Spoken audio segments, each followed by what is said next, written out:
Hello everyone, welcome to the new video. अभी recent में एनटीआर की मूवी ड्रैगन ग्लिम्स का ट्रेलर आया है। इस ट्रेलर के अनुसार मूवी में अफीम की खेती और अफीम के राजस्व को दिखाया गया है। यह दिखाया गया है कि दुनिया भारतीय अफीम के लिए कितना ज्यादा पागल थी। तो आइए हम इस मूवी के फुल स्टोरी के बारे में जानने की कोशिश करते हैं कि जब हमारे भारत पे ब्रिटिशर्स का राज चलता था उस टाइम पे अफीम की खेती के लिए कितना ज्यादा युद्ध हुआ था। तो हम स्टार्टिंग से स्टार्ट करते हैं। साल 1764 में ब्रिटिशों का अफीम की खेती पर सीधा कब्जा एक ही दिन में नहीं हुआ था। इसकी शुरुआत बक्सर के युद्ध के बाद हुई थी। बक्सर की लड़ाई में ब्रिटिश पक्ष की तरफ से ब्रिटिश ईस्ट इंडिया कंपनी और उनके जो कमांडर थे हेक्टर मुनरो, और भारतीय पक्ष से मीर कासिम जो बंगाल के नवाब थे, सिराजुद्दौला जो अवध के नवाब थे, और शाह आलम द्वितीय जो मुगल सम्राट थे। 22 अक्टूबर 1764 को बक्सर जो अभी वर्तमान में बिहार में है, वहां लड़ाई स्टार्ट हुई थी। ब्रिटिश ईस्ट इंडिया कंपनी ने भारतीय गठबंधन को हरा दिया था और बिहार को अपने कंट्रोल में कर लिया। उसके बाद 1765 में ट्रीटी ऑफ इलाहाबाद के बाद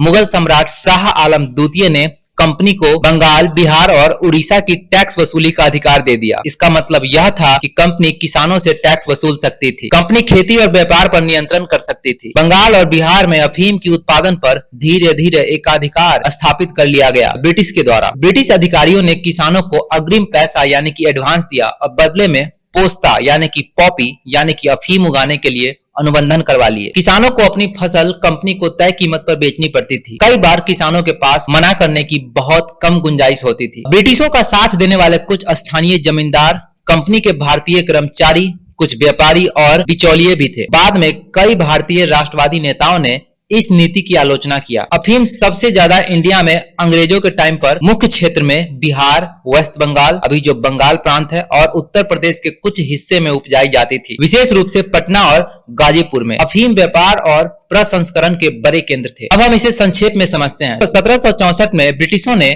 सीधे अफीम की खेती पर कब्जा नहीं किया। पहले उन्होंने बक्सर की लड़ाई जीती, फिर 1765 में बंगाल, बिहार की राजस्व व्यवस्था पर नियंत्रण पाया और अगले कुछ दशकों में अफीम उत्पादन और व्यापार पर अपना एकाधिकार स्थापित कर लिया। इससे भारत की अफीम चीन भेजे जाने लगी और आगे चलकर अफीम के लिए युद्ध होता है। चीन में अफीम की मांग अचानक नहीं बढ़ी थी, बल्कि कई कारणों से 17वीं से लेकर के 19वीं शताब्दी के बीच धीरे धीरे बढ़ी थी। अफीम का उपयोग चीन में पहले दवा के रूप में होता था। इसका इस्तेमाल दर्द कम करने, दस्त और कुछ अन्य बीमारियों के इलाज के लिए किया जाता था। उसके बाद आगे चलकर 1600 के दशक में चीन में तंबाकू लोकप्रिय हो गया। कुछ लोगों ने तंबाकू में अफीम मिलाकर पीना शुरू कर दिए थे। धीरे धीरे यह आदत नशे के रूप में चीन में फैलती चली गई। फिर चीन में अफीम का डिमांड काफी ज्यादा बढ़ने लगा। अफीम में ऐसे तत्व होते हैं जो लत पैदा कर सकते हैं। जो लोग इसका सेवन करना शुरू करते थे उनमें से कई बार बार इसका उपयोग करने लगते थे। इससे अफीम की मांग लगातार बढ़ती चली गई। जब ब्रिटिश ईस्ट इंडिया कंपनी और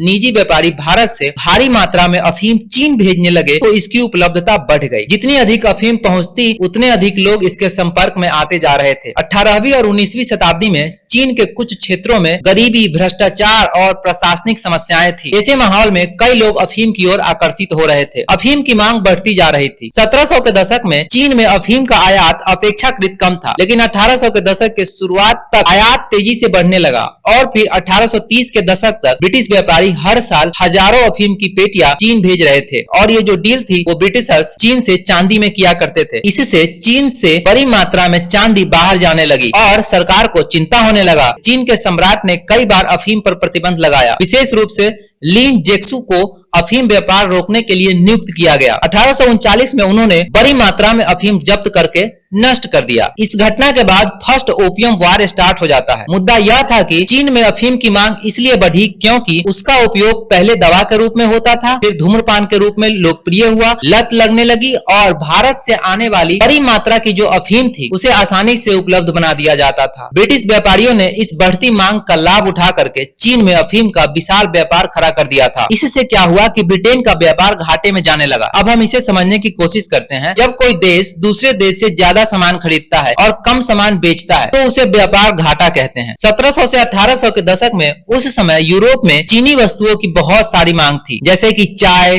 रेशम, चीनी मिट्टी के बर्तन। तो ब्रिटेन चीन से ये सामान बड़ी मात्रा में खरीदता था। अब यहाँ पर एक समस्या उत्पन्न हो रही थी। चीन को ब्रिटिश सामान पसंद नहीं आते थे उस समय चाइना खुद को काफी हद तक आत्मनिर्भर मानता था और उसे यूरोप से बहुत कम चीजों की जरूरत थी। इसीलिए ब्रिटेन चीन को कम सामान बेच पाता था, लेकिन चीन से बहुत ही ज्यादा सामान खरीदता था। नतीजा यह हुआ कि ब्रिटेन को भुगतान चांदी में करना पड़ता था। बड़ी मात्रा में चांदी ब्रिटेन से चीन जाने लगती है, तो इसका समाधान ब्रिटेन बहुत ही अच्छे तरीके से निकालता है। ब्रिटिशों के पास भारत का, खास करके बिहार और वेस्ट बंगाल जहां अफीम की खेती करवाई जाती थी, भारत में अफीम उगवाई और अफीम चीन में बेची जाती थी। चीनियों से चांदी लिया जाता था, उसी चांदी से चीन की चाय और रेशम खरीदा जाता था। यानी ब्रिटेन ने अफीम को व्यापार घाटा कम करने का साधन के रूप में इस्तेमाल किया चाइना के प्रति। एक सरल उदाहरण से इसे हम समझते हैं। मान लेते हैं कि ब्रिटेन चीन से 100 रुपए की चाय खरीदता है और चीन ब्रिटेन से केवल 20 रुपए का सामान खरीदता है, तो ब्रिटेन को 80 रुपए का घाटा होगा।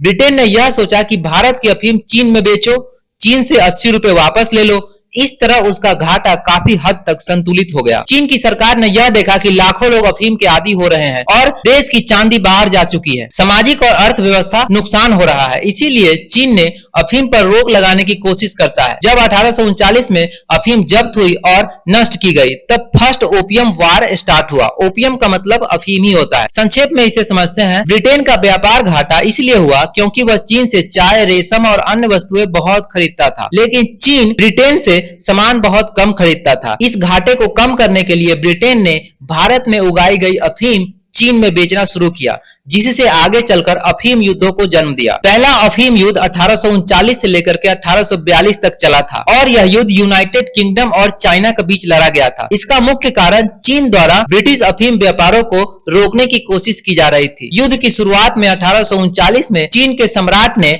अधिकारी लिन जेक्सु को अफीम व्यापार रोकने का आदेश दिया। उन्होंने कैंटन में विदेशी व्यापारियों पर कार्रवाई कर दिया।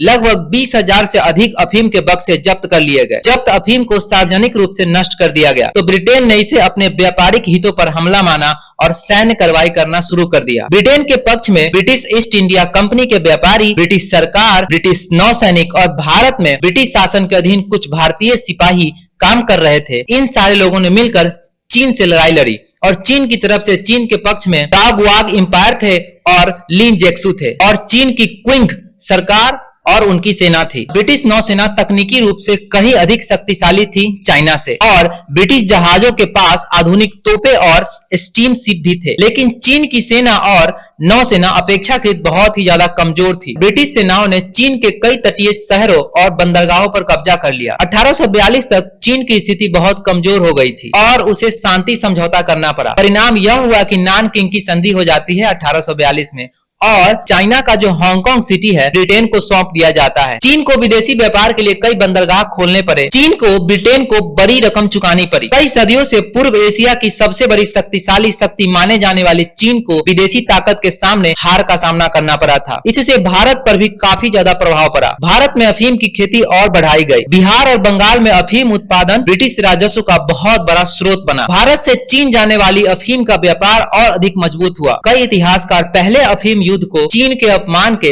शताब्दिक यानी कि सेंचुरी ऑफ ह्यूमिलिएशन की शुरुआत मानते हैं, क्योंकि इसके बाद कई विदेशी शक्तियों ने चीन पर राजनीतिक और आर्थिक दबाव बढ़ाया। इसे हम संक्षेप में समझने की कोशिश करते हैं। पहले अफीम युद्ध में ब्रिटेन ने अपनी सैन्य शक्ति का उपयोग करके चीन को अफीम व्यापार रोकने से रोका। चीन हार जाता है और हांगकांग खो बैठता है। कई बंदरगाह खोलने पड़ते हैं चाइना को और ब्रिटेन को विशेष रूप से व्यापारिक अधिकार मिल जाता है। 1839 से 1842 के बाद ब्रिटेन को चीन में कुछ व्यापारिक अधिकार मिल गए। ब्रिटेन और अन्य यूरोपीय शक्तियां इससे संतुष्ट नहीं थी। वे चीन में और अधिक व्यापारिक, राजनीतिक तथा राजनयिक अधिकार चाहती थी, ताकि उसका व्यापार और भी ज्यादा मजबूत हो सके। इसीलिए 1856 से लेकर के 1860 के बीच दूसरा अफीम युद्ध होता है। चीन के खिलाफ लड़ रहे थे यूनाइटेड किंगडम, फ्रांस, बाद में यूनाइटेड स्टेट, रसिया भी आ गई थी चीन का बैंड बजाने। इन सब ने मिलकर के चीन पर दबाव डालकर अपने लिए लाभ हासिल किए। हालांकि वे मुख्य लड़ाई में ब्रिटेन और फ्रांस जितने सक्रिय नहीं थे। चीन की ओर से चाइना सम्राट लड़ाई कर रहे थे। ब्रिटेन और ज्यादातर अधिकारी चाहता था चीन के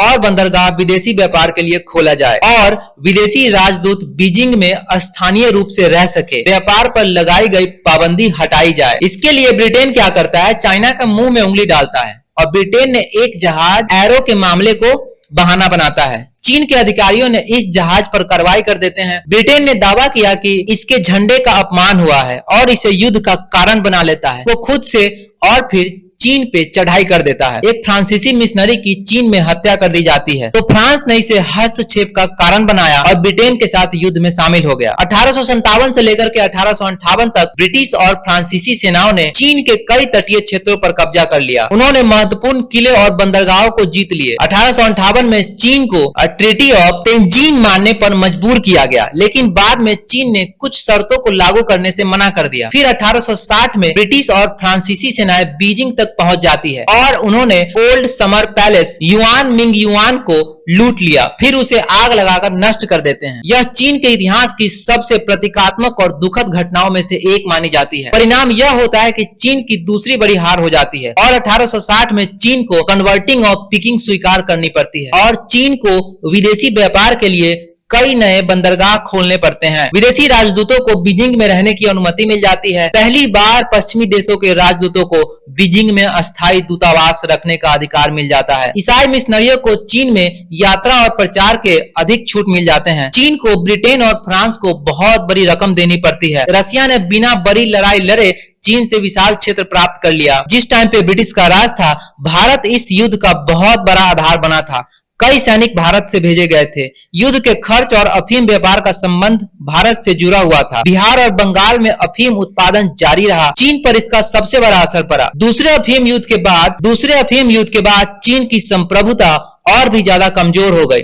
कई इतिहासकार मानते हैं कि पहला अफीम युद्ध चीन के लिए एक झटका था, लेकिन दूसरा अफीम युद्ध चीन की कमजोरी को पूरी दुनिया के सामने उजागर करने वाला युद्ध था। इसी के बाद चीन में विदेशी शक्तियों का प्रभाव बहुत ही ज्यादा बढ़ गया और आगे चलकर कई अन्य हस्तक्षेप हुए, विद्रोह हुए और राजनीतिक संकट पैदा हुआ, जिनका असर 20वीं सदी तक रहा। 1906 में चीन सरकार ने बड़ा अभियान शुरू किया। सरकार ने अफीम की खेती कम करवाई, नशेड़ियों का पंजीकरण कराया गया, नए लोगों के लिए अफीम पर रोक लगाई गई। कुछ सफलता मिली, लेकिन राजनीतिक अस्थिरता और विदेशी हस्तक्षेप के कारण समस्या पूरी तरीके से खत्म नहीं हुई। असली बदलाव 1949 के बाद हुआ, क्योंकि 1949 में माओ जेडोंग के नेतृत्व में कम्युनिस्ट सरकार सत्ता में आई, तो सरकार ने बहुत ही सख्त कदम उठाए। अफीम की खेती पर पूर्ण रूप से प्रतिबंध लगाया गया। जहां भी अफीम उगती थी, वहां खेती बंद कराई गई। तस्करों और व्यापारियों पर कार्रवाई की गई। बड़े ड्रग तस्करों को गिरफ्तार किया गया। नशा मुक्ति अभियान चलाया गया। लाखों लोगों को पुनर्वासन केंद्रों में भेजा गया और इलाज कराया गया। स्कूलों, गाँव और शहरों में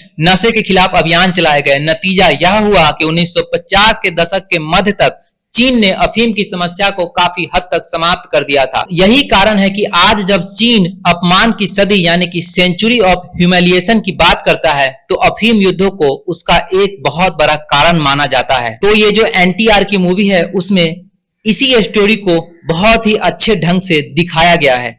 आई होप अगर आप लोगों ने ट्रेलर नहीं देखा है तो जाकर के ट्रेलर देखिए। और दूसरी बात, उसकी स्टोरी, आप ये स्टोरी देख करके जाएंगे तो आपको बहुत ही ज्यादा डिफरेंट लगेगा मूवी, और देखने में भी मजा आएगा, क्योंकि वहां हर एक लीडर को नया चेहरा दिया गया। जैसे अफगानिस्तान के अलग लीडर है, इंडिया के अलग लीडर है, चाइना के अलग लीडर है। तो ये ओपियम वार आप जरूर देखिए। अगर अच्छा लगे तो लाइक कीजिए, चैनल को सब्सक्राइब कीजिए। Thank you very much, have a nice day, bye.